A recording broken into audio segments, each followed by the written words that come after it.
ان الحمد للہ نحمده ونستعینه ونستغفره ونعوذ باللہ من شرور انفسنا ومن سیئات اعمالنا من يهده اللہ فلا مضل له ومن يضلل فلا هادی له واشهد ان لا الہ الا اللہ وحدہ لا شریک له واشهد ان محمدا عبده ورسوله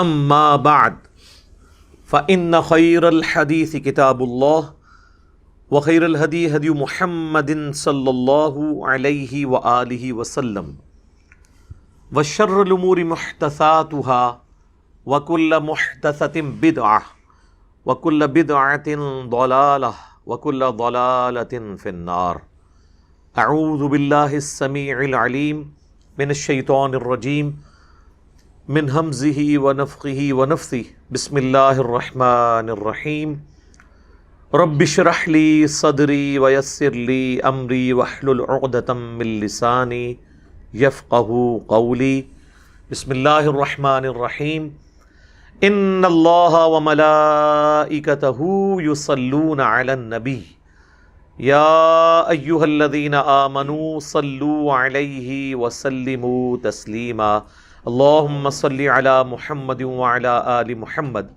کما صلیت علی ابراہیم وعلی آل ابراہیم انک حمید مجید اللہم بارک علی محمد وعلی آل محمد کما بارکت علی ابراہیم وعلی آل ابراہیم انک حمید مجید اللہم ربنا آتنا فی الدنیا حسنہ وفی الآخرۃ حسنۃ وقنا عذاب النار ربنا آتنا من لدنک رحمہ وہیئ لنا من امرنا رشدا لا الہ الا انت سبحانک انی کنت من الظالمین حسبنا اللہ ونعم الوکیل یا حی یا قیوم برحمتک استغیث ولا حول ولا قوة الا باللہ العلی العظیم آمین اعوذ باللہ من الشیطان الرجیم بسم اللہ الرحمن الرحیم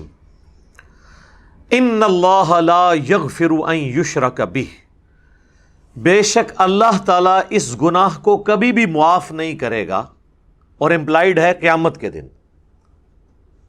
دنیا میں تو سورۃ الفرقان میں آیا کہ اگر کوئی شرک سے توبہ کر لے ہم اس کے گناہوں کو بھی نیکیوں سے بدل دیں گے، سورۃ الفرقان آیت نمبر 70۔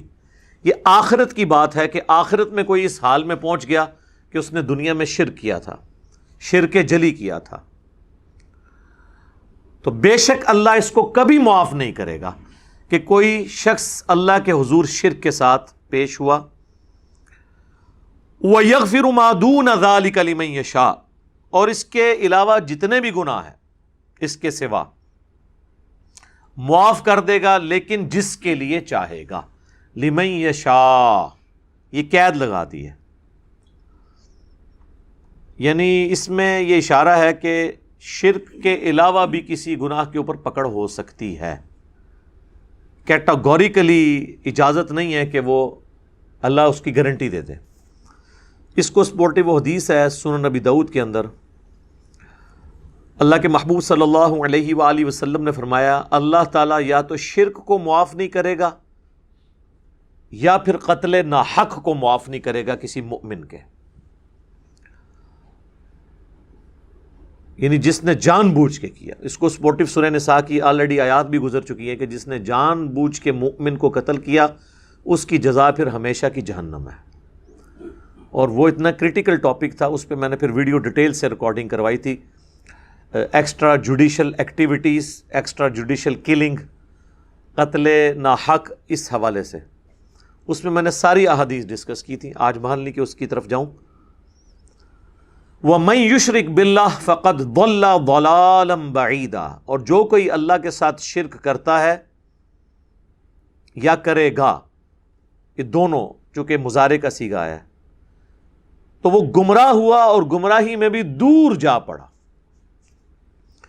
یہی آیت آئی تھی سورہ النساء کی آیت نمبر 48 بھی، اس میں شروع کے الفاظ تو یہی تھے، ان اللہ لا یغفر ان یشرک بہ ویغفر ما دون ذلک لمن یشاء، لیکن اس کے ساتھ آگے الفاظ کیا تھے؟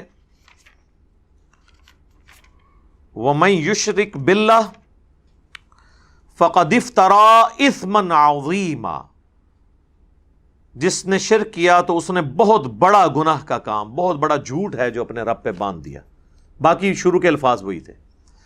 تو وہ آیت جب آئی تھی تو میں نے مسلسل 3 قرآن کلاسز صرف ایک آیت پہ لگائی تھی، 71 72 اور 73، اور آج چل رہی ہے 83، اور اس کی جتنی نٹی گریٹیز تھیں وہ میں نے ڈسکس کی تھی۔ اس کے پھر کلپس بھی بنے، وہ الحمدللہ ملینز آف پیپل تک پہنچے ہیں جو یہ وسوسے دیتے ہیں، جو دھوکے دیتے ہیں۔ ظاہر ہے کہ اب شرک کو اسٹیبلش کرنے کے لیے ان کا استاد تو شیطان ہے، اور وہ وہاں سے لا کے بہانے پیش کرتا ہے کہ عقل دنگ رہ جاتی ہے کہ جی یہ بھی اس میں سے کچھ ہو سکتا ہے۔ تو جتنے بہانے تھے، اشکالات، وہ میں نے اس میں ڈسکس کیے تھے، اور اس میں سے بھی جو ایک کریٹیکل پورشن تھا آلموسٹ 40 منٹ کا، توحید سے متعلق 10 اشکالات۔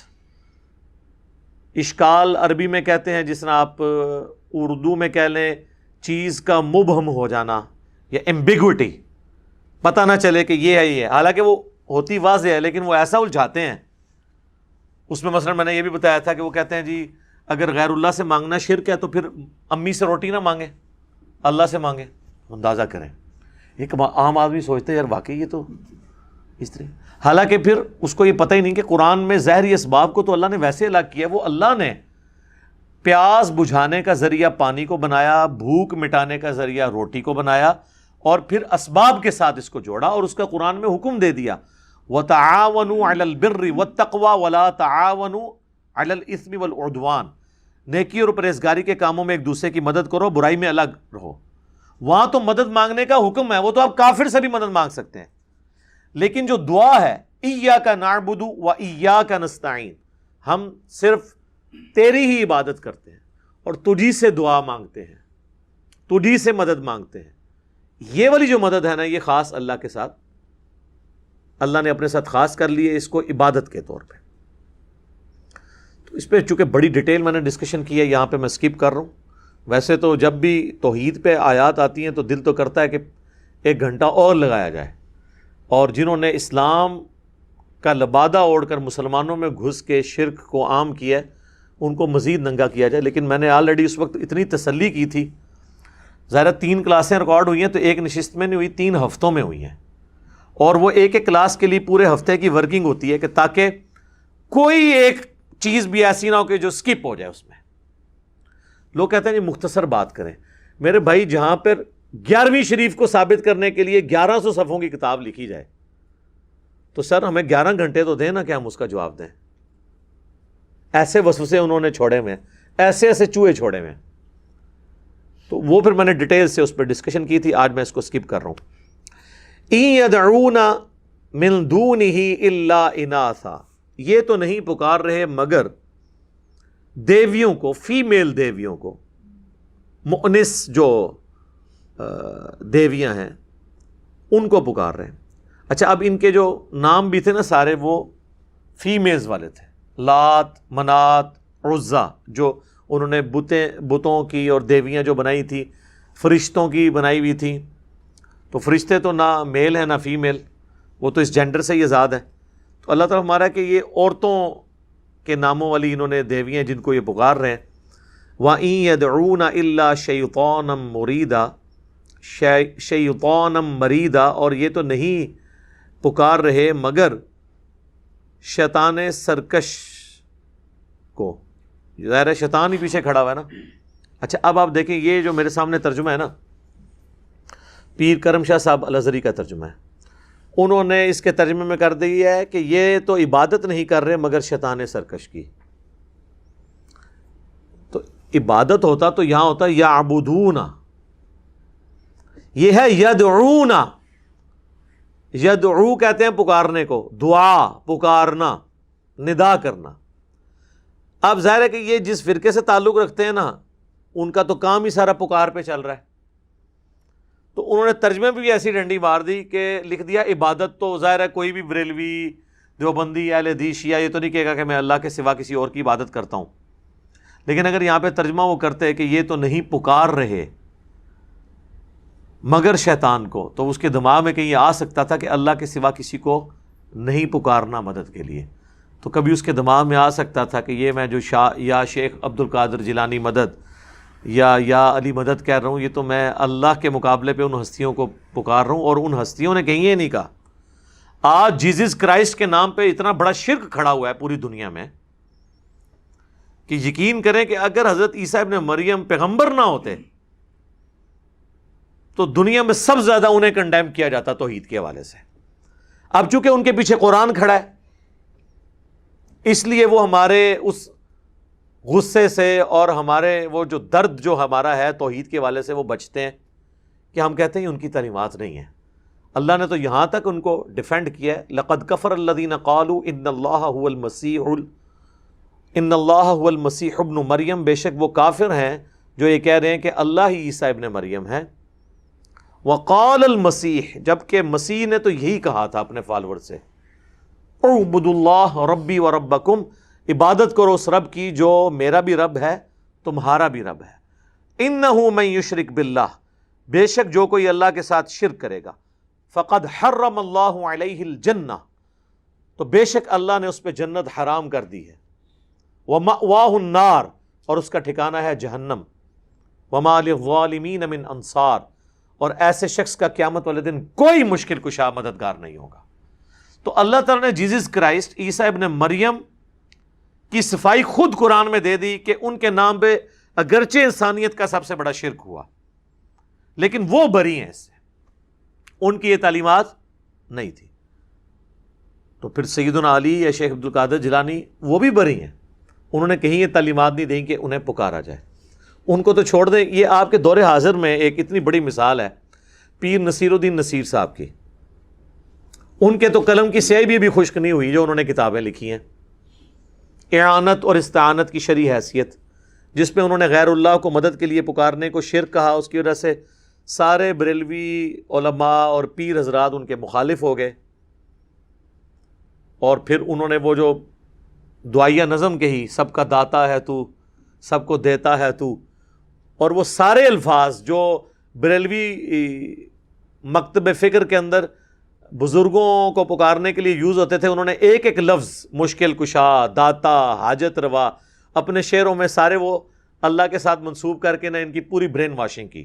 ہمارے شعیب بھائی نے پڑھی تھی ماشاءاللہ، وہ لاکھوں لوگوں نے وہ دیکھی ہے، سب کا داتا ہے تو، سب کو دیتا ہے تو. تو اس کے باوجود ان کو مرے ہوئے آلموسٹ 10 سال ہوئے ہیں، اور ان کے بیٹے ان کا عرس کروا رہے ہیں، بڑے بڑے بینرز لکھے ہوئے ہیں، حق نصیر یا نصیر، اور پتہ نہیں المدد، پتہ نہیں کیا کچھ لکھا ہوا ہے. یہ تو ہم نے اپنی زندگی میں دیکھ لیا ہے. اس ماڈرن دور میں 11 سال کے اندر ان کے اپنے بیٹوں نے وہ کام شروع کر دیے ہیں جو جس کے وہ خلاف پوری زندگی بولتے رہے. یہ واضح ثبوت ہے کہ پرانے بزرگوں کے ساتھ بھی اگر کوئی غلط بات منسوب ہوئی ہے تو اس کی کوئی ایشورٹی نہیں ہے کہ انہوں نے یہ سب کچھ کہا ہے، خصوصاً وہ لوگ جن کی ہمیں توحید ویریفائی ہو جاتی ہے باقی کتابوں سے. مثلا شیخ عبد القادر جیلانی کی کتاب ہے فتوح الغیب، اس کی شرح امام ابن تیمیہ نے لکھی ہے. توحید کا وہ آپ سمجھ لیں کہ سرچشمہ ہے، اور اس کے جتنے بھی زبردست قسم کے اقتباسات تھے نا، وہ پیر نصیر الدین صاحب نے ایک علیحدہ سے کتاب لکھی، الجواہر التوحیدیہ فی التعلیمات الغوثیہ. شیخ عبد القادر جیلانی کی تعلیمات کی روشنی میں ان کی کتابوں سے توحید کے موتی. یہ اتنی سخت کتاب لکھی ہے پیر نصیر الدین صاحب نے. ایک تو وہ شیخ عبد القادر جیلانی کے وہ سارے لیے، اس کے بعد جو انہوں نے اپنے الفاظ میں اس کی جو، میں کہتا ہوں جی کوئی یعنی اینٹی صوفی اتنے سخت الفاظ میں اسے کنڈیم نہیں کر سکتا جس طرح انہوں نے خود کیا. اور کہا میں خود اس مسند پہ بیٹھا ہوں. یہ پچھلے دنوں ہم نے جو ایک ویڈیو اپلوڈ کی تھی توحید سے متعلق 10 دھوکے، وہ آیت نمبر 48 سورۃ النساء کی، تو اس کے سٹارٹ میں ہم نے ان کی ویڈیو بھی چلائی ہے. وہ کہتے ہیں میں سب سے مضبوط گتی پہ بیٹھوں، میں تو کسی کو مشکل نہیں دور کر سکتا. اور انہوں نے کہا تواڈے کو کر سکتے آئے جوہر دکھائے مان لیں گے. اچھا یہی بات جب ہم کرتے ہیں نا کہ ہے کوئی بابا لے کے آؤ کر کے دسے, کہتے ہیں توہین کر رہا ہے, تو وہ تو انہوں نے خود کہا ہے کہ آؤ کر کے دسو. چونکہ وہ بڑی ایک پرسنالٹی تھے اس لیے یعنی لوگ دبے الفاظ میں تو بولتے رہے لیکن اس طرح کھل کے سامنے نہیں آئے. بہرحال انہوں نے اپنا جو ڈیمیج کرنا تھا وہ کر دیا ہے شرک کے حوالے سے. جو انہوں نے شرک کو ڈیمیج کرنا تھا اور توحید کو اسٹیبلش کرنا تھا کافی حد تک انہوں نے معاملات کر دیے الحمدللہ. تو یہ شیطان کو پکار رہے ہیں. تو اب یہاں دیکھیں انہوں نے عبادت ترجمہ کیا.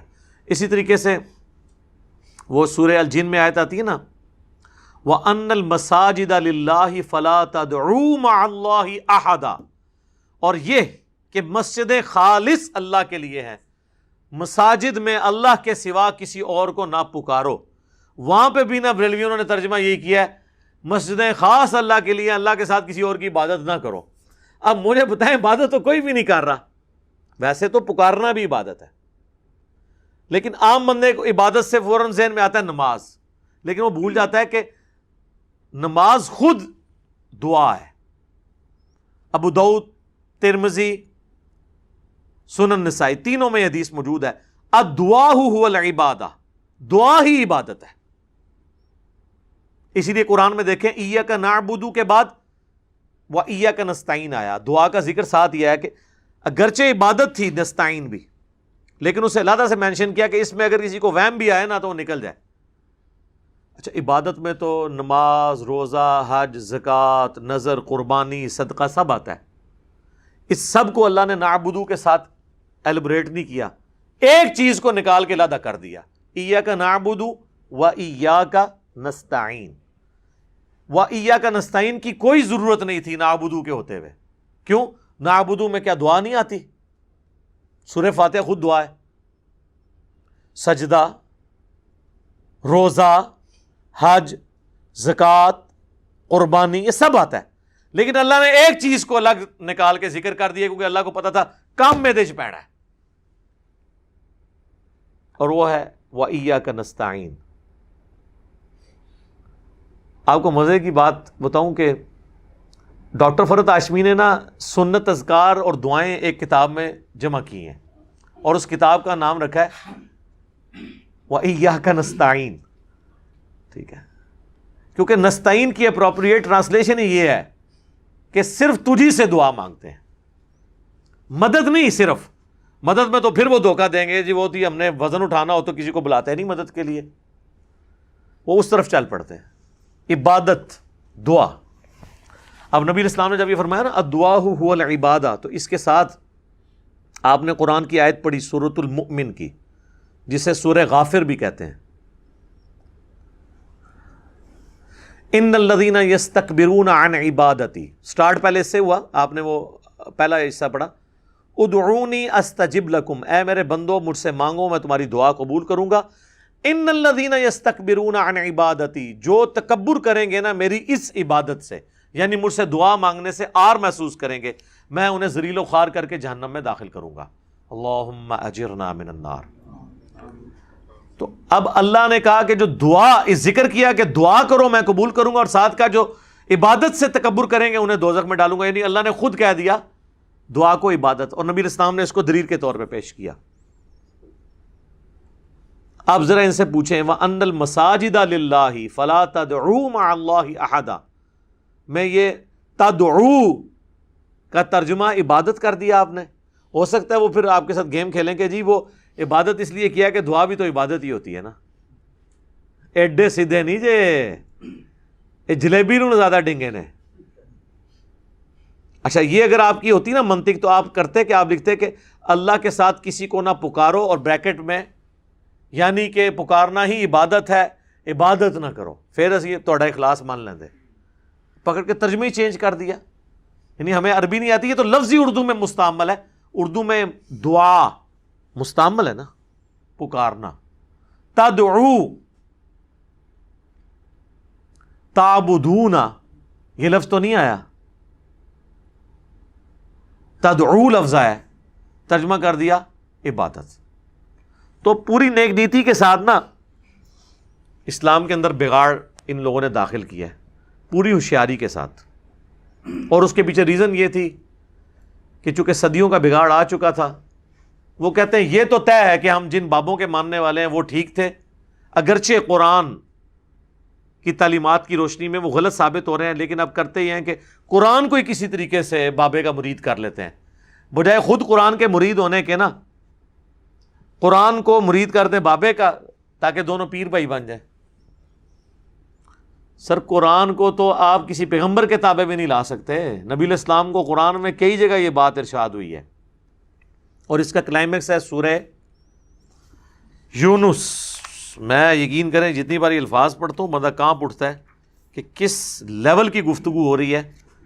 اس لیول پہ اتر کے بھی اگر کسی امت کو سمجھایا جائے، اس کے بعد بھی وہ امت کام ڈال دے، تو پھر سر دکھ ہی ہوتا ہے نا کہ اگر کتاب سلامت نہ رہتی پھر تو آپ کا گلہ ٹھیک تھا. کتاب بھی سلامت ہو اور حرکتیں یہ ہوں. وَإِذَا تُتْلَى عَلَيْهِمْ آيَاتُنَا، اور جب ہماری آیات ان پر پڑھی جاتی ہیں بینات روشن. قَالَ الَّذِينَ لَا يَرْجُونَ لِقَاءَ نَأْتِ بِقُرْآنٍ غَيْرِ هَذَا أَوْ بَدِّلْ، تو جو لوگ قیامت کے دن ہماری ملاقات کے امیدوار نہیں ہیں نا، آنکھیں چراتے ہیں نا اکاؤنٹیبلٹی کے دن سے، تو اے نبی وہ تم سے کہتے ہیں کہ اس قرآن کو چھوڑ کے کوئی اور قرآن لے کر آؤ. یعنی اس کو تھوڑا سا ذرا وہی بات ہے، پیار دیں، محبت دیں، وہ جو ہمارے اماد بھائی کہتے ہیں. یہ تو بڑی سخت باتیں ہیں. کوئی اور قرآن لے کر آؤ، او بدل ہو، یا اس قرآن کو بدل دو اے نبی. اس قرآن میں تو بڑے گاڑے فتوے ہیں، کوئی میٹھی میٹھی کوئی تارے جمیسا والی باتیں کرو، یہ سمجھانے کے لیے. قل ما یکون لی ان ابدلہ من تلقاء نفسی، اے نبی تم فرماؤ کہ مجھے تو یہ اختیار ہی نہیں ہے کہ میں اپنی نفس کی خواہش کے ساتھ اس قرآن کے کسی حصے کو بدل سکوں. نبی کو تو اختیار نہیں ہے، لیکن نبی کے امتیوں نے اپنے بابوں کے پیچھے قرآن کا ترجمہ بھی تبدیل کیا، اس کی تفسیر بھی تبدیل کر دی. اور ڈاکٹر سرار صاحب صحیح کہتے تھے کہ قرآن کی بھی تعریف ہو چکی ہوئی ہے، صرف ٹیکسٹ محفوظ ہے. قرآن میں تحریف انہوں نے کر دی ہے. جب ٹیکسٹ محفوظ ہے، ٹیکسٹ جن لوگوں تک پہنچانا ہے وہ تو جانا ہے ترجمے کی فارم میں. ترجمے میں بابا گھس گیا، اس سے جو رزلٹ نکلنا تھا نا، جس سے اس کی اصلاح ہونی تھی، وہ مولوی نے بیان کر دیا. جب تدعو کا ترجمہ عبادت کر دیا تو انہیں عبادت بھی اللہ دی کرنی ہے اور بابے نو بھی پکارنا ہے، تو ترجمہ جو چینج ہو گیا. ان اتبع الا ما یوحى الی، میں تو اتباع کرنے والا ہوں، نہیں اتباع کرنے والا سوائے اس کے جو میری طرف وحی کیا جاتا ہے. انی اخاف ان عصیت ربی عذاب یوم عظیم، بے شک میں تو خود اس بات سے ڈرتا ہوں کہ اگر میں نے بھی اپنے رب کی نافرمانی کی تو بڑے دن کا عذاب مجھے بھی آ پکڑے گا. نبی علیہ السلام کے بارے میں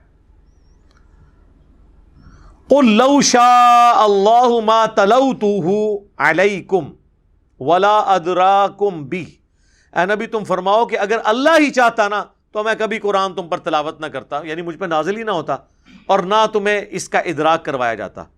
فقد لبثت فیکم عمرا، تو بے شک میں نے اپنی عمر کا کافی حصہ تم میں گزارا ہے. من قبلی، اس قرآن کے نزول سے پہلے. افلا تعقلون، کیا تمہیں عقل نہیں آتی ہے کہ میری زندگی میں تو کبھی نہ کوئی شاعری تھی نہ اس طرح کی گفتگو تھی. یعنی ایک بندہ جو سلیس زبان میں بات کرتا ہے، اچانک وہ ردیف قافیوں میں بات کرنا شروع کر دے اور وہ کسی شاعر کے پاس بھی نہ جائے اور اتنی پرفیکشن کے ساتھ وہ گفتگو شروع کر دے، جبکہ اس کی 40 سال کی زندگی لوگوں کے سامنے ہو. تو اللہ تعالیٰ فرما رہا ہے کہ تم نبی فرماؤ کہ میری زندگی پہ غور کرو، کہیں نظر آتا ہے کہ میں نے کبھی کسی شاعر کے بعد کوئی مشقیں کی ہوئی ہوں اور میں نے یہ فن لرن کر لیا ہو، اچانک میں نے یہ سب کچھ کہنا شروع کر دیا. تو یہ اللہ نہ چاہتا تو نہ میں تم پہ تلاوت کرتا، مجھے تو خود بھی نہیں پتا، میرے اوپر نازل ہوا ہے اور مجھے اللہ تعالیٰ نے چوز کر لیا. فمن اظلم ممن افترى علی اللہ کذبا، پس اس سے بڑھ کر کون ظالم ہو سکتا ہے جو اللہ پر جھوٹ باندھ دے. یعنی یہ کہا جا رہا ہے کہ بالفرض اگر میں نے اللہ پہ جھوٹ باندھا ہے نا کہ میں اللہ کا پیغمبر ہوں، تو مجھ سے بڑا پھر ظالم کوئی نہیں ہے. لیکن یہ تو کوئی نہیں ہے، تو پھر اب اصل ظالم کون ہے؟ او کذب بآیاتی، یا پھر وہ سب سے بڑا ظالم ہوگا جو یہ ماننے کے بعد یہ اللہ کا کلام ہے جھٹلا دے. اِنَّهُ لَا يُفْلِحُ الْمُجْرِمُونَ، بے شک اللہ تعالیٰ ایسے لوگوں کو فلاح نہیں دیتا جو مجرم لوگ ہیں۔ وَيَعْبُدُونَ مِن دُونِ اللَّهِ، اور وہ عبادت کرتے ہیں اللہ کی، مَا لَا يَضُرُّهُمْ وَلَا يَنْفَعُهُمْ، جو نہ ان کو نقصان دے سکتے ہیں نہ نفع۔ وَيَقُولُونَ، اور کہتے ہیں، هَؤُلَاءِ شُفَعَاؤُنَا عِندَ اللَّهِ، وہ کہتے ہیں یہ تو اللہ کے حضور ہمارے سفارشی ہیں۔ قُلْ أَتُنَبِّئُونَ اللَّهَ بِمَا لَا يَعْلَمُ فِي السَّمَاوَاتِ وَلَا فِي الْأَرْضِ، کیا تم اللہ کو ایسی بات بتا رہے ہو جو اللہ کے تو علم میں آسمانوں اور زمین میں موجود ہی نہیں؟ ہوئے ہوئے ہوئے، سبحانہ وتعالی عما یشرکون، پاک ہے وہ ذات سب سے بلند اونچی ہر اس چیز کے شرک سے جو اس کی طرف تم منسوب کرتے۔ ویسے تو یہ چھوڑنے کو دل ہی نہیں کرتا سورہ یونس، یہی چلنی شروع ہو جانی تھی آگے، یہ تو وکھرا جہاں ہے سر، یہ جہاں ہی کچھ اور ہے۔ تو اب اللہ تعالیٰ کس طرح کھول کھول کے چیزوں کو بیان کر رہا ہے، لیکن یہ ان کے لیے جو قرآن کو سن لیں، جو قرآن کو نہیں سنیں گے ان کے لیے کوئی ہدایت نہیں ہے۔ لعنہ اللہ، اللہ کی لعنت ہے ایسے لوگوں پر جو اللہ کے سوا اور ہستیوں کو پکار رہے ہیں۔ وقال لَأَتَّخِذَنَّ مِنْ عِبَادِكَ نَصِيبًا مَفْرُوضًا، اور شیطان نے تو پہلے یہ کہہ دیا تھا، اے اللہ میں تیرے بندوں میں اپنا حصہ مقرر کروں گا، یعنی بندے تو تیرے ہیں لیکن کچھ میرے بھی مرید ہو جائیں گے اس میں سے۔ وہ تو بہت زیادہ ہوئے ہیں، وہ تو سورہ سبا میں فاتر میں آئے گا کہ شیطان نے جو اپنا گمان تھا سچ کر دکھایا، اور اکثریت اس کی پیروکار ہو گئی سوائے چند مومنین کے۔ اللہ دیکھے جی، اللہ کیسا ٹروتھ لور ہے کہ اللہ نے شیطان کی بات بھی انڈورس کر دی ہے کہ جی بھائی ایک دعویٰ کیتا سے کار دکھایا انہیں، اور ایک تو یہ کہا اس نے، اس کے بعد شیطان نے کیا کہا تھا، وَلَأُضِلَّنَّهُمْ، اور میں ضرور انہیں گمراہ کروں گا، وَلَأُمَنِّيَنَّهُمْ، اور میں ضرور انہیں لمبی لمبی امیدیں دلاؤں گا، کہ ابھی تو بڑی عمر پڑی ہوئی ہے، جوانی میں داڑھی رکھ کے روگ لگانے کی کیا ضرورت ہے۔ وَلَآمُرَنَّهُمْ، اور میں انہیں حکم دوں گا اس بات کا۔ ظاہر ہے شیطان فزیکلی تو آگے حکم نہیں دے گا، کس نے ماننا ہے؟ یعنی وہ وسوسے دلا کے اور انسانوں کے ذریعے، اور انسان میں ان کے نمائندہ علماء سو ہیں من الجنت والناس، میں ان کو حکم دوں گا، فَلْيُبَتِّكُنَّ آذَانَ الْأَنْعَامِ، تو وہ ضرور بالضرور چیریں گے کان چوپایوں کے۔ یعنی یہ جو شریعت کی بگڑی بھی شکل چل رہی تھی نا عرب کے اندر، کہ وہ بتوں کے نام پر کان چیر کے نا جانوروں کے چھوڑ دیتے تھے کہ یہ فلاں بت کے نام کا جانور ہے، یہ اس کی خوشنودی کے لیے ہم جو ہے نا ذبح کریں گے، یہ تو اللہ کے لیے ہونا چاہیے۔ تو اب اللہ نے تو خیر پھر اپنے لیے تو کہہ دیا کہ جو ابو داؤد ترمذی میں حدیث ہے کہ جو نبی الاسلام نے فرمایا، سیدنا علی کہتے ہیں کہ کوئی بھی ایسا جانور اس کی قربانی نہیں لگے گی جس کا کان کٹا ہوا ہو، سینگ ٹوٹا ہوا ہو، لاغر ہو، لنگڑا ہو۔ تو اس کے پیچھے یہ بھی ریزن سی، حالانکہ اب کان کسی کا کٹا ہوا ہے تو بیسیکلی مشرکین کی بھی ایک مشابہت ہوتی تھی، وہ چیز منع کر دی گئی۔ وَلَآمُرَنَّهُمْ فَلَيُغَيِّرُنَّ خَلْقَ اللَّهِ، اب یہ جو سورہ نساء کا آیت نمبر 119 کا یہ پورشن ہے نا، اور میں ضرور بالضرور انہیں اس بات کا حکم دوں گا، پس وہ ضرور بدل دیں گے تیری بنائی ہوئی خلقت کو، یعنی جو تیری نیچر ہے نا اس کو ٹیمپر کر دیں گے۔ اب یہ نیچر ٹیمپر کرنا، یعنی ایک جانور سینگوں والا ہے، آپ نے اس کے سینگ توڑ دیے، نیچر ٹیمپر کر دی اس کی۔ کان تھے کاٹ دیے، نیچر ٹیمپر کر دی، یعنی جس چیز پہ قدرت نے اس کو بنایا تھا اس کو آپ نے توڑ دیا، اس رول کو توڑ دیا۔ یہ تمام کام جن میں آپ نیچر کی مخالفت کرتے ہیں وہ چیزیں شیطانی اعمال ہیں۔ اب اس میں کئی ایک اعمال آتے ہیں، مثال کے طور پر صحیح مسلم میں حدیث ہے 10 چیزیں فطرت سے ہیں، ان میں ایک ہے داڑیاں بڑھانا۔ اب داڑھی مڈانا بھی فطرت کو بدلنا ہے، کیونکہ مرد کو اللہ نے داڑھی دی ہے اور عورت کو داڑھی نہیں دی۔ تو اب داڑھی کا مرد کے چہرے پر اگنا یہ اس کی فطرت ہے، نیچر ہے جس پہ اس نے اللہ نے اس کو پیدا کیا ہے. ایٹ لیسٹ اتنی داڑھی رکھنا جسے عرف عام میں داڑھی کہا جائے، یعنی آپ سمجھ لیں آدھا انچ، جس سے چہرے کی کھال چھپ جائے. یہ مرد کے لیے فرض ہے. مٹھی رکھے سنت ہے، افضل ہے، لیکن کم از کم اتنی داڑھی رکھنا ضروری ہے تاکہ وہ مخالفت کرے اس چیز کی جو اللہ تبارک و تعالیٰ نے جس چیز کو شیطانی کام کہا ہے، کہ شیطان نے کہا تھا میں خلقت کے بگاڑنے کے اوپر ان کو لگا دوں گا. اس کو سپورٹیو حدیث ہے بخاری اور مسلم دونوں کی کہ نبی علیہ السلام نے ان مردوں پر لعنت فرمائی جو عورتوں کی مشابہت اختیار کریں، ان عورتوں پر جو مردوں کی مشابہت کریں ان پر بھی لعنت فرمائی. آپ کو کئی مرد نظر آئیں گے وہ اپنے کانوں میں بالیاں ڈال کے پھرتے ہیں. اچھا وہ یہ سمجھ رہے ہوتے ہیں ہم بڑے ڈومیننٹ ہیں. کوئی بھی سلجھا ہوا انسان ایسے بندے کو دیکھ کے کوئی امپریس تو نہیں ہوتا. آج تک آپ میں سے کوئی بندہ جس میں تھوڑی سی عقل امپریس ہوتا ہے کہ یار کہ کان ٹوٹا جائے،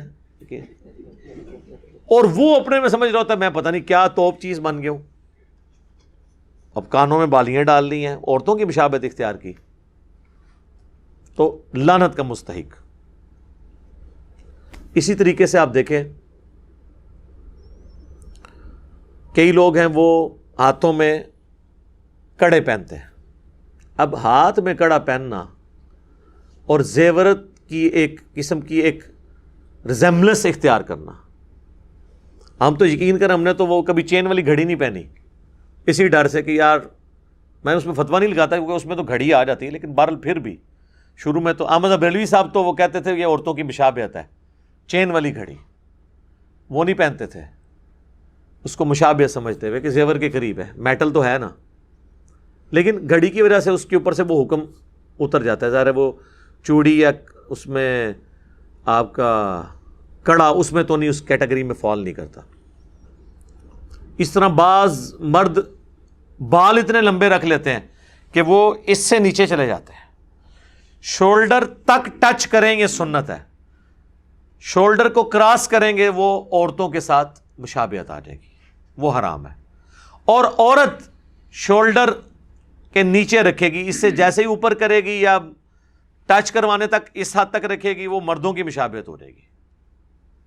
تو یہ والی اسی طریقے سے کپڑے پہننے میں بھی ہے. جس طرح آج کل نعت خوانوں نے ایسے عجیب کپڑے پہنے ہوتے ہیں کہ یعنی جب تک آپ اس کی شکل نہ آپ کسی کے سامنے کریں، نچلا دھاڑا آپ دکھائیں تو وہ پتہ نہیں چلتا یہ مرد ہے یا عورت ہے جس نے یہ کپڑے پہنے ہوئے. پہلے تو یہ صرف پہنتے تھے ہمارے یہ جو سنگر حضرات ہیں، لیکن اللہ کے فضل سے یا بلکہ کہنا چاہیے اللہ کے غضب سے نعت خان تو جو ہے سنگرز کو بھی چھوڑ گئے، وہ پھر بھی کوئی ڈیسنٹ لباس پہنتے ہیں. نعت خان تو ان کی تو پگڑیوں میں 5-5 10-10 رنگ اور گوٹے لگے ہوئے ہوتے ہیں، اور وہ اپنے طور پہ یہ سمجھ رہے ہوتے ہیں ہم اچھے لگ رہے ہیں، لیکن یقین کریں ہمارے تو چھوٹے چھوٹے بچے بھی دیکھ کے ان کو ہنستے ہیں کہ یار یہ کس قسم کے کپڑے انہوں نے پہنے ہوئے. تو یہ ساری مشابہت ایسی ہے جس میں انسان لعنت کا مستحق ہوگا. اچھا، اس میں ایک اور پہلو بھی ہے کہ اس طرح کے معاملات سے بچتے ہوئے بالکل انسان یہ نہیں ہے کہ پرانگدہ حالت میں رہنا شروع کرتے ہیں. وہ بھی سنن ابی داؤد میں حدیث ہے، نبی علیہ السلام نے ایک شخص کو دیکھا اس کے کپڑے میلے تھے، تو آپ نے فرمایا اس کو کوئی ایسی چیز نہیں ملی کہ کپڑے دھو کے پہنتا. ایک شخص آیا سنن ابی داؤد میں مسند احمد میں حدیث ہے، اس کے بال بکھرے ہوئے تھے، آپ نے فرمایا تجھے کوئی کنگھی نہیں ملی تو اپنے بال سنوار لیتا. اس چیز کو ناپسند کیا. اسی طریقے سے سنن ابی داؤد مسند احمد میں ایک حدیث ہے، یہ ساری حدیثیں آپ کو مشکات میں کتاب اللباس چیپٹر میں مل جائیں گی.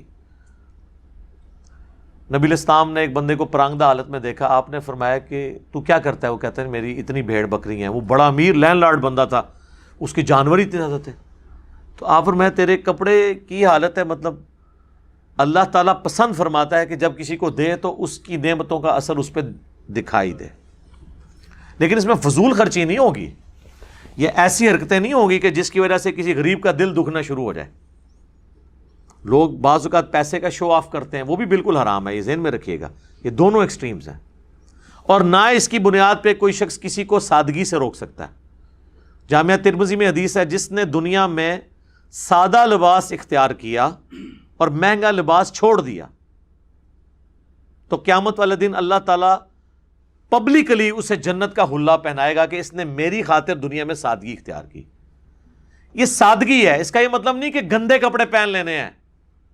یا وہ الیاس قادری صاحب اپنی ویڈیو میں بتا رہے تھے، فیضان سنت میں انہوں نے لکھا بھی ہوا ہے پرانے والی میں، وہ کہتے ہیں میں تو اپنے نئے سوٹ کے اوپر پیوند لگا لیتا ہوں تاکہ سنت پوری ہو جائے.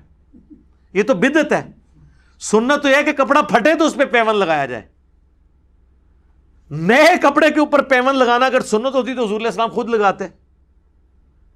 تو کہتے ہیں سنت پہ، یعنی زبردستی کی سنتیں بنا کے ان پہ عمل کرنا، یہ بھی ایکسٹریم ہے. دوسری طرف یہ بھی سنن ابی داؤد میں حدیث ہے، جس نے دنیا میں شہرت کا لباس پہنا، قیامت والے دن اللہ اسے ذلت کا لباس پہنائے گا. اب شہرت کا لباس کون سا ہے؟ جس میں تکبر ہو، لوگوں کو نیچا دکھانا مقصود ہو. اب یہ دیکھ لیں ہمارے کئی پولیٹیشنز ہیں، میل فیمیل، آپ دیکھیں 40-40 لاکھ کے پرس انہوں نے اٹھائے ہوئے ہیں، 20-20 لاکھ کی گھڑیاں پہنی ہوئی ہیں، اور پھر باقاعدہ جب اپنے انٹرویو کرتے ہیں تو صحافیوں سے لکھواتے ہیں کہ لکھو یہ فلاں برانڈ کا ہے، یہ وہ. یہ تو حرام ہے، چاہے حلال کی کمائی کا بھی ہے نا، اس طرح کی نمائش کرنا حرام ہے. صحیح مسلم میں حدیث ہے، جس کے دل میں رائی کے دانے کے برابر بھی تکبر ہوا وہ جنت میں نہیں جائے گا. تو صحابہ ڈر گئے، ان کا یا رسول اللہ بعض اوقات انسان کی خواہش ہوتی ہے اس کے کپڑے جوتے لباس اچھا ہو، تو کیا یہ تکبر میں آئے گا؟ آپ نے فرمایا یہ تکبر نہیں ہے. اللہ بھی خوبصورت ہے اور خوبصورتی کو پسند فرماتا ہے. تکبر یہ نہیں کہ تم اچھا لباس پہنو یا اچھے دکھو، بلکہ تکبر یہ ہے کہ تم حق بات سے روگردانی کرو، عناد کرو اور دوسروں کو حقیر جانو. یعنی کس شخص کو پتا چل گیا کہ قرآن میں یہ لکھا ہے اور اب اس کو نہیں مان رہا، چاہے وہ یہ کہہ رہا ہے کہ جی میرے بزرگ یہ کہتے تھے میں یہ کیوں مانوں، اس کا مطلب ان کو مجھ سے بہتر آتا ہوگا. یہ تکبر ہے. ایک بندے کو پتا چل گیا بخاری مسلم میں نماز کا طریقہ یہ لکھا ہے، اب وہ اتنی اکڑ میں آیا کہ وہ بجائے اس سنت پہ عمل کرنے کے معاشرے کے ڈر سے سنت کو چھوڑ رہا ہے. تو اس کے اندر تکبر ہے، کیونکہ وہ اللہ کے سامنے اکڑ رہا ہے. عاجزی اللہ کے سامنے کرنی تھی، وہ کی ہوئی ہے عوام کے سامنے، کہ عوام کے ڈر سے نماز نہیں پڑھا رفع الیدین کے ساتھ. عوام کے سامنے تو کوئی آپ نے عاجزی نہیں کرنی ہوتی، عاجزی تو اللہ کے لیے. عوام کے لیے صرف یہ کہ عوام کے سامنے آپ نے کوئی ایسی حرکت نہیں کرنی کہ ان کو آپ ذلیل کریں. آپ نے اچھا لباس پہننا ہے پہنے، لیکن اس کی بنیاد پہ کسی کی غربت کا مذاق نہ اڑائیں. جو ہے نا کہ دوسروں کو حقیر جاننا. اور دیکھیں اللہ نے کیسا غرور توڑا ہے ہمارا. نماز میں صحیح بخاری میں حدیث ہے، نبی علیہ السلام یعنی صفوں کو سیدھا کرواتے تھے تو پاؤں سے پاؤں کو ملا دیتے تھے فزیکلی. یلزقو کے الفاظ ہیں، فزیکلی ملاتے تھے.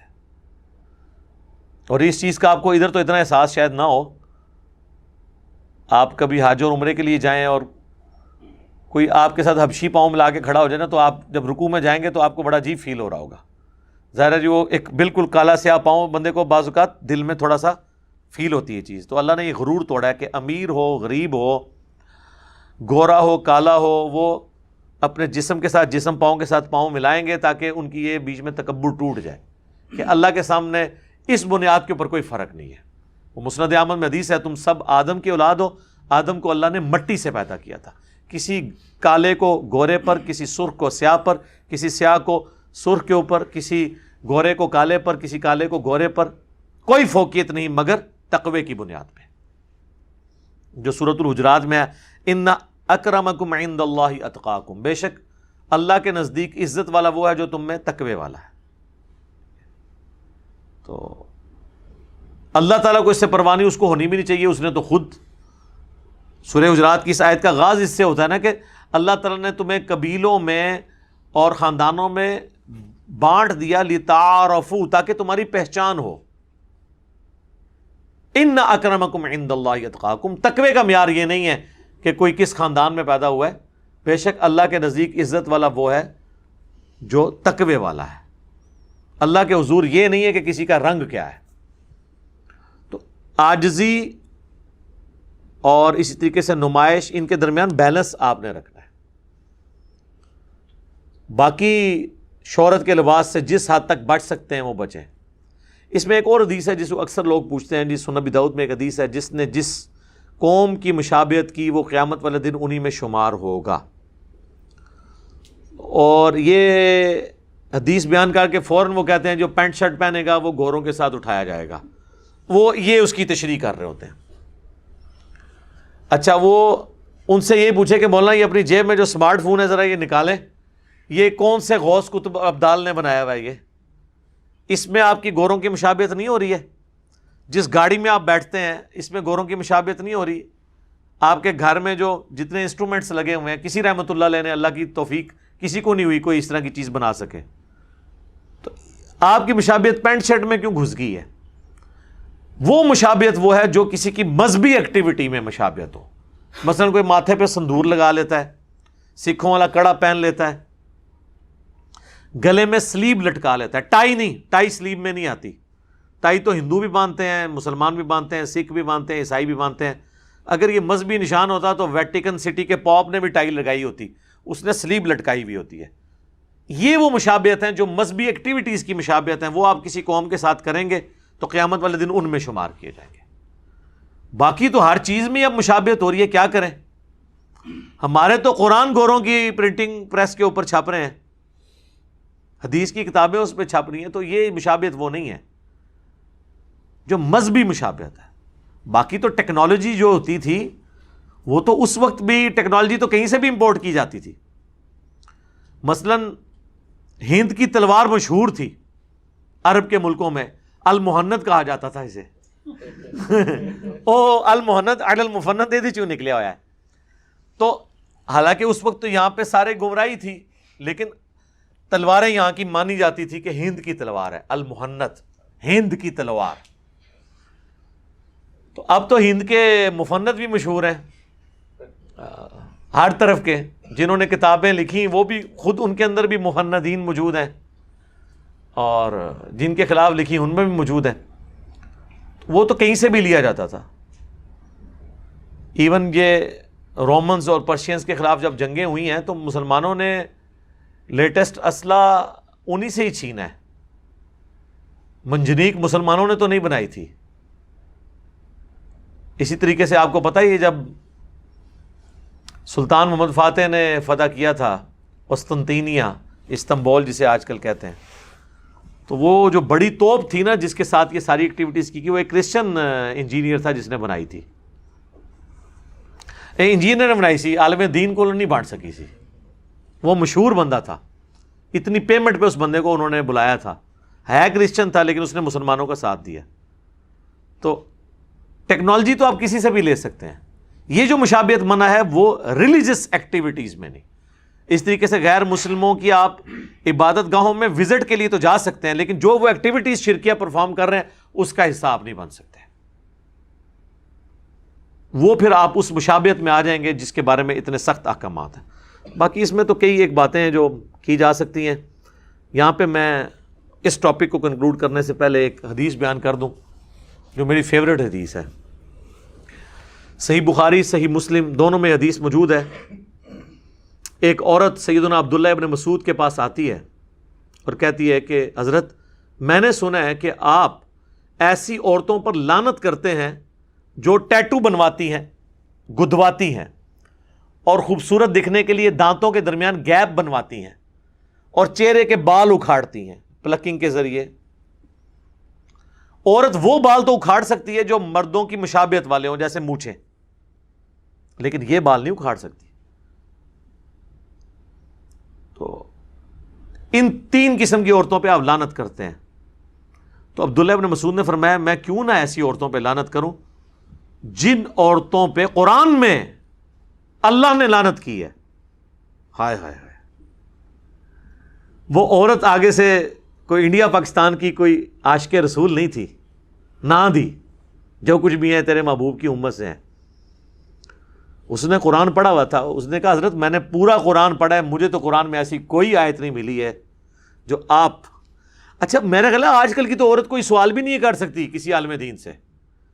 آپ بولڈنس کا لیول دیکھیں، عبداللہ ابن مسعود، بخاری مسلم میں آیا کہ 4 بندوں سے قرآن سیکھو اگر سیکھنا ہے، ان میں ایک عبداللہ ابن مسعود ہے۔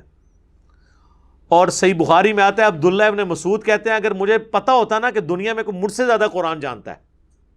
اچھا ان کو کسی نے نہیں کہا بڑی متکبرانہ گلاں کر رہے ہیں، یہ انہوں نے اپنی جس فیلڈ میں اپنا ٹائم لگایا تھا ان کو فخر تھا. اس کے اگینسٹ انہوں نے کسی سے چندہ بک نہیں اس کو دی کہ جا کے پیسے لے کے آ کے مجھے سب, انہوں نے بتایا کہ میں نے ایک محنت کی ہے. تو بخاری کے الفاظ ہیں, اگر مجھے پتا ہو نا کہ مجھ سے زیادہ کوئی قرآن جانتا ہے, میں اپنے اونٹوں کے جگر جلا کے نا وہاں پہ پہنچوں اس سے قرآن سیکھنے کے لیے. میں نے 80 صورتیں حضور کے پیچھے سن کے یاد کی ہیں, 80 صورتیں 114 میں سے ڈائریکٹ حضور سے سن کے. آپ تو مدرسوں میں حفظ کرواتے ہیں, اس شخص کے بارے میں سوچیں جو حضور کے پیچھے نماز تہجد میں سن کے 80 صورتیں اس نے زبانی یاد کر لی ہیں. تو وہ اتنا بڑا عالم ہے, اور وہ عورت کہہ رہی ہے کہ حضرت میں نے پورا قرآن پڑھا ہے, قرآن میں تو مجھے کوئی ایسی آیت نہیں ملی ہے. یعنی ریفرنس مانگ رہا ہے یہاں, آپ اکابرین سے, مفتیات سے, بزرگان دین سے ریفرنس مانگ کے دیکھیں, وہ کہتے ہیں مجھے پتہ لگ گیا کہ ڈسلیشن تو بول رہے ہیں. تو عبداللہ ابن مسعود نے فرمایا کہ کیا تم نے قرآن میں یہ نہیں پڑھا سورۃ الحشر کی آیت, وما آتاکم الرسول فخذوہ وما نہاکم عنہ فانتہوا, جو رسول اللہ تمہیں دیں وہ تم لے لو, اور جس سے منع فرما دیں اس سے رک جاؤ. تو رسول اللہ نے ہی لعنت فرمائی ہے ایسی عورتوں پہ جو ٹیٹو بنواتی ہیں, گدواتی ہیں جسم میں, یا دانتوں میں گیپ بنواتی ہیں, یہ اللہ کی خلقت کو تبدیل کرتی ہیں. اچھا, اس میں الفاظ یہ ہیں کہ اللہ کی بنائی ہوئی خلقت کو بدلتی. اب کسی کے دانت ٹیڑھے ہیں نا, وہ سیدھے کروا سکتا ہے, وہ خلقت کو بدلنا نہیں ہے, یہ ذہن میں رکھیے گا, وہ تو اس کی ڈیمیج خلقت ہے. اسی طریقے سے جن چیزوں میں حکم ہے خلقت کو بدلنے کا, وہاں پہ خلقت کو بدلنا ہی فطرت ہے. مثلا بخاری مسلم میں حدیث ہے 5 چیزیں فطرت سے ہیں: مونچھیں پست کرنا, ختنہ کروانا, بغلوں کے بال صاف کرنا یا اکھیڑنا, زیر ناف بال صاف کرنا. یہ ساری کی ساری چیزیں کیا ہیں؟ خلقت ہے. حالانکہ خلقت کو بدلا جا رہا ہے. اب جب کسی کا ختنہ ہوتا ہے تو وہ نیچرل جو پیدا ہوا ہے اس سے تو وہ ہٹا کے کر رہے ہیں. اور ناخن کاٹنا, 5 چیزیں: مونچھیں, بغلوں کے بال, زیر ناف 3, چوتھی چیز ختنہ, اور 5ویں چیز ناخن کاٹنا. اب ناخن تو خلقت میں اگ رہے ہیں, لیکن اس کو کاٹنا جو ہے فطرت ہے. یہ اللہ نے کاٹنے کو فطرت بنا دی ہے. اور وہ صحیح مسلم میں حدیث ہے, انس ابن مالک کہتے ہیں نبی علیہ السلام نے ہمیں حکم دیا کہ ہم 40 دن کے اندر ایک دفعہ ضرور اپنے ناخن کاٹیں گے اور زیر ناف بال اور بغلوں کے بال صاف کریں گے, کم از کم 40 دن, اس سے لمبا گیپ نہ آئے. تو وہ عبداللہ ابن مسعود کہتے ہیں کہ نبی علیہ السلام نے خلقت بدلنے والی عورتیں جو 3 طریقے سے خلقت بدلتی ہیں, ٹیٹو بنوا کے, دانتوں میں گیپ بنوا کے, یا چہرے کے بال اکھاڑ کے, یا پلکنگ کر کے, یا آئی بروز بنا کے, آپ یہ آج کے ماڈرن دور میں. تو جب رسول اللہ نے لعنت فرمائی تو گویا اللہ ہی نے فرمائی, کیونکہ اللہ نے حکم دیا جو رسول اللہ دیں وہ لے لو, جس سے منع کریں رک جاؤ. تو اس حدیث سے یہ بھی پتہ چلا کہ صحابہ کرام آیات کو جنرلائز بھی کر لیتے تھے. حالانکہ یہ آیت مبارکہ مال غنیمت کے بارے میں ہے کہ جو مال غنیمت میں حضور دیں لے لو, جس سے روک دیں رک جاؤ. یعنی تمہیں دینے سے روک دیا, کسی اور کو دے دیا, تو تم اب گلہ نہ کرو کہ میں تو سینئر مسلمان ہوں, حضور تو سینئرز کو دیتے ہی کام تھے. ٹھیک ہے, لہٰذا ہم بھی کسی سینئر اسٹوڈنٹ کو ڈانٹ دیں نا تو وہ یہ سمجھے کہ مجھے آنر دی جا رہی ہے. یہ نیچرل چیز ہوتی ہے. اور جو نیو کمرز تھے ان کو, جناب صحیح مسلم میں آتا ہے ابو سفیان کو 100 اونٹ دے دیے تھے حضور نے غزوہ حنین کے موقع پر. 100 اونٹ آج کی بھی آپ کیلکولیشن کریں 2.5-3 کروڑ روپے بنتا ہے. تو انصاری صحابہ نے کہا ابھی تو ہماری تلواروں سے قریش مکہ کا خون ٹپک رہا ہے, اور اس شخص پہ اپنے قبیلے کی محبت غالب آ گئی ہے. اب یہ کلمات کفر تھے رسول اللہ کے بارے میں بولنا. جب آپ نے پیغمبر مانا ہے تو پھر کوئی گلہ شکوہ نہیں. اب حضور کو اللہ تعالیٰ نے وحی کے ذریعے بتا دیا کہ آپ کے چند ساتھیوں نے آپ کے بارے میں یہ گستاخانہ الفاظ استعمال کیے ہیں. اچھا, وسوسے کی حد تک تو ٹھیک تھے, زبان پہ نہیں لانے چاہیے تھے, جا کے حضور سے پوچھ لیتے کہ پوری زندگی قربانی ہم دیتے رہے, اور جن لوگوں کا خون ہماری تلواروں سے ابھی بھی ٹپک رہا ہے انہوں نے عین موقع پہ اسلام قبول کر لیا ہے, اور جب مال غنیمت ہے تو انہی کو دے دیا ہے. حالانکہ حضور نے تالیف قلب کے لیے دیا تھا تاکہ ان کو اسلام میں پکا کریں. تو نبی علیہ السلام نے بلا کے کہا تم نے یوں بات کی ہے؟ انہوں نے کہا یا رسول اللہ کی ہے. تو آپ نے فرمایا کیا تم اس پہ راضی نہیں ہو یہ دنیا کا مال لے جائیں اور تم اللہ کے نبی کو لے جاؤ؟ پھر آپ فرمایا میرا جینا مرنا انصار کے ساتھ ہے. پوری دنیا ایک گھاٹی میں چلے اور انصار دوسری گھاٹی میں انصار کے ساتھ چلوں گا. تو انہوں نے کہا اللہ کے رسول ہم آپ پہ راضی ہیں, ہمیں آپ چاہیے. پھر انہوں نے کہا یا رسول اللہ آپ ہمیں معاف کر دیں, ہمارا عذر قبول کر لیں, ہم نے آپ کے بارے میں اس طرح کا جملہ بول دیا. آپ فرمایا اللہ اور اس کا رسول تمہارا عذر قبول کرتے ہیں. یہ ہوتے 295C لگوا دیتے. یہ کہتے ہیں کہ جب ایک دفعہ گستاخی ہو جائے نا تو اسے قتل ضرور کیا جائے گا, اس کی توبہ وہ قتل ہی ہوگی. ان کے تحت وہ سارے اصحاب انصار مدینہ قتل ہونے چاہیے تھے جنہوں نے یہ بات کر دی تھی, کیونکہ عذر. پھر وہ اگلا بہانہ کریں گے نہیں حضور خود تو معاف کر سکتے تھے, ہم نہیں معاف کریں گے. بلکہ اگلے دن ایک مولوی کا میں سن رہا, وہ تو کہہ رہا تھا ہاں اللہ کے حضور معافی ہو جائے گی لیکن ہم نہیں معاف کریں گے. واہ واہ تہاڈا ایڈا سٹیٹس ہے, گلاں سنو انہاں دیاں. آگے وہ عورت کہنے لگی عبداللہ ابن مسعود کو, اب ساری باتیں ختم ہو گئی. اس نے کہا جی ہم نے تو سنا آپ کی بیوی بھی یہ تینوں کام کرتی ہے. یعنی کوئی کلپ چڑھا ہوگا ان کی بیوی کے بارے میں اس زمانے میں. یہاں پہ بھی لوگ ایک دوسرے کے خلاف کلپ چڑھا دیتے ہیں.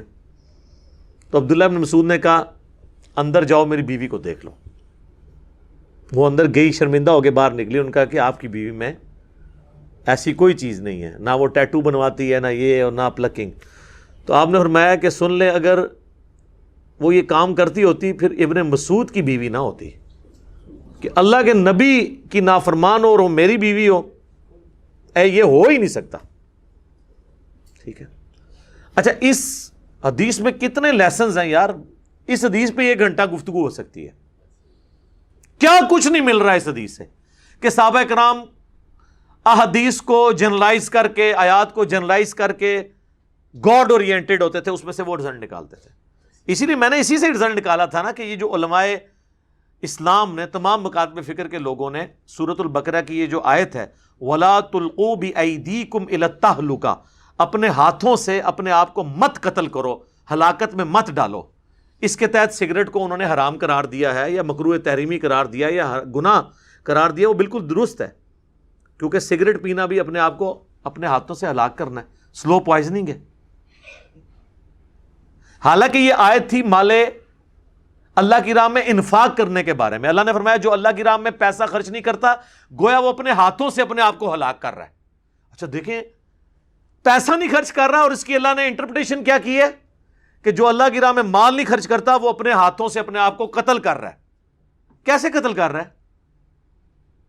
صحیح بات ہوئی ہے, قتل اس لیے کر رہا ہے کہ ہمیشہ کی زندگی وہ مال اللہ کی راہ میں دے کے وہ لے سکتا تھا, آخرت کی زندگی وہ نہیں کما رہا, گویا کہ وہ اپنے کو قتل کر رہا ہے. اور میں اکثر کہتا ہوں کہ دنیا میں سب سے آسان جنت امیر آدمی کما سکتا ہے پیسہ خرچ کر کے. یار غریب کو تو تہجد کے لیے اٹھنا پڑے گا نا, اس کو تو ایفرٹ پٹ کرنی پڑے گی روزے رکھنے کی, تو تب نیکیاں کمائے گا. امیر آدمی نے بس ایک نیت کرنی ہے, اپنے مال میں سے اللہ کو دے دینا ہے. حضرت عثمان غنی نے کتنے کافر مار کے جنت کمائی ہے, بلکہ غزوہ احد میں تو آپ کو پتہ ہے میدان جنگ سے بھی چلے گئے, سورہ آل عمران میں اللہ نے معاف بھی کر دیا.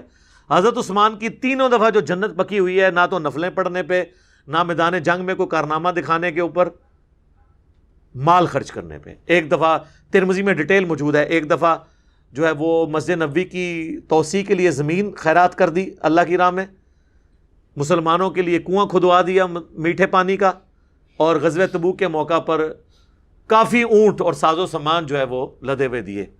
اور ادھر ہی حضور نے فرمایا تھا کہ عثمان جنتی ہے, آج کے بعد جو مرضی کرے.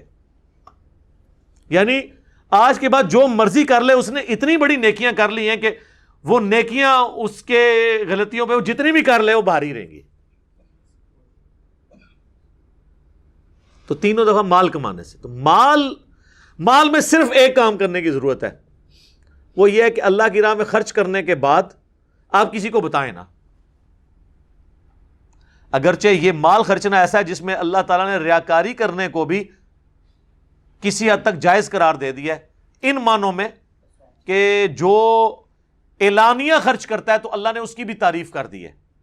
قرآن میں جگہ جگہ ہے نا, اللہ کی راہ میں وہ چھپ کے بھی اور اعلانیہ بھی خرچ کرتے ہیں. باقی چیزوں میں ہے نا کہ اگر اب میں اعلانیہ روزہ، میں آج روزے سے ہوں تو روزہ ضائع ہو سکتا ہے، لیکن مال کے بارے میں ہے کہ بعض اوقات ترغیب دلانے کے لیے کہتا ہے یار میں نے بھی اللہ کی راہ میں اتنا دیا، یار تو بھی ہمت کر، تو اللہ تعالیٰ کہتا ہے اس کا مال بھی میں ضائع نہیں کروں گا، اعلانیہ اور چھپا کے دونوں طریقے سے۔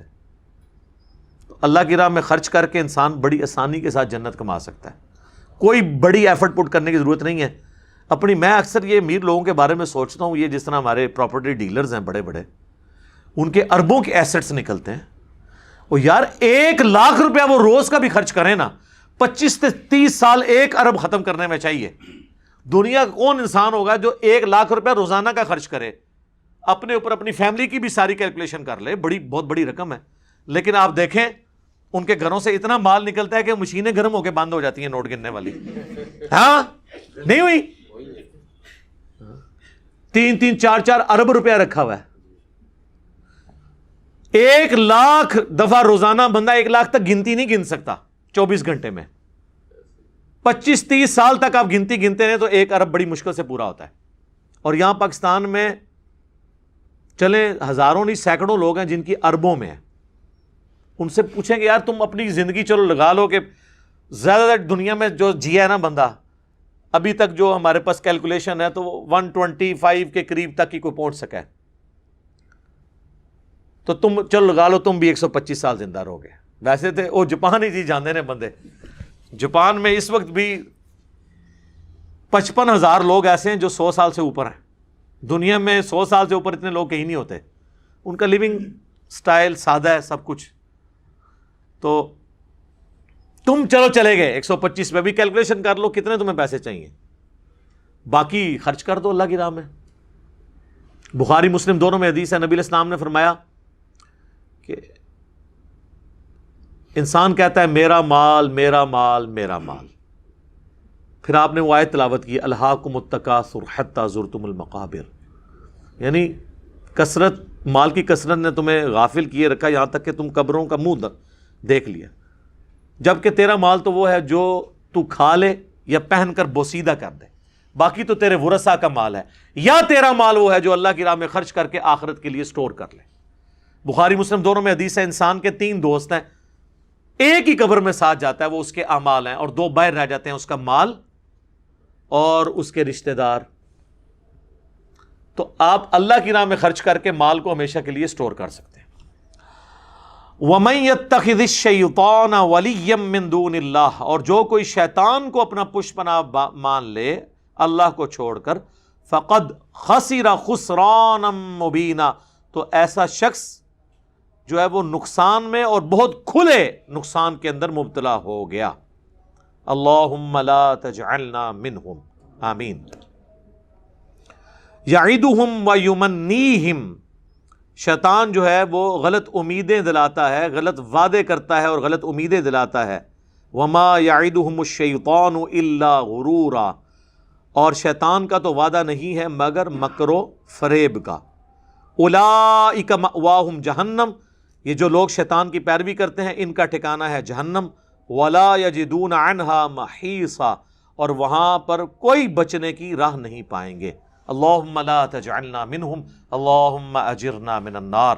اللہ تعالیٰ سے دعا ہے جو حق بات میں نے کہی اللہ تعالیٰ ہمارے دلوں میں راسخ فرمائے، اگر جس بات میں میرے منہ سے کوئی غلط بات نکل گئی تو اللہ تعالیٰ ہمارے دلوں سے دھو ڈالے، ہمیں معاف بھی فرما دے، ہمیں کتاب و سنت کی تعلیمات پر عمل کر کے دوسرے بھائیوں تک پہنچانے کی توفیق عطا فرمائے۔ سبحانک اللہم وبحمدک، اشہد ان لا الہ الا انت، استغفرک واتوب الیک، وما علینا الا البلاغ المبین، آمین۔